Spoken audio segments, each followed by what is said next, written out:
là qu'on entendait tout à l'heure Witkoff dire mais Vladimir Poutine n'est absolument pas une menace. Question très simple, est-ce que la Russie n'est pas aujourd'hui une menace pour l'Europe?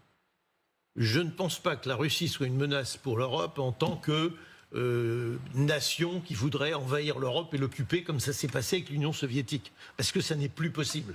Plus aucun pays au monde aujourd'hui ne peut occuper des territoires de cette dimension et arriver à les gérer, etc. Ça n'est plus possible. Donc sous cet angle-là, je ne le pense pas. En revanche, la puissance militaire soviétique, enfin russe plutôt, dont on parle aujourd'hui comme étant très réduite, je pense que c'est une erreur. Ils ont une grosse industrie, même si elle fonctionnait au ralenti.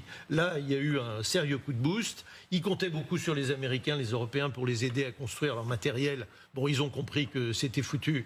Donc ils se sont reconfigurés. Actuellement, ils refont voler leurs avions civils avec des moteurs fabriqués en Russie, etc., etc. Donc, si vous voulez, c'est une puissance et ce sera une puissance. Et c'est une puissance autonome. Ce n'est pas la Pologne dont on parlait il y a un instant, qui est un pays qui ne vit qu'avec de l'armement américain. Il n'y a pas d'armement polonais.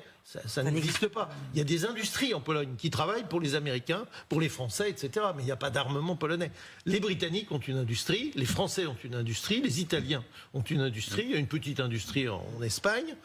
En dehors de ça, l'industrie et les Allemands, alors, on ne sait plus où ils sont. Et ça, c'est un gros problème pour les Français. Mais ils ont l'argent. Et on va en avoir besoin, vous savez, de leur capacité. C'est toujours comme ça à la fin. Les Allemands. Et on a un gros souci. Michel, on avait commencé avec les Anglais.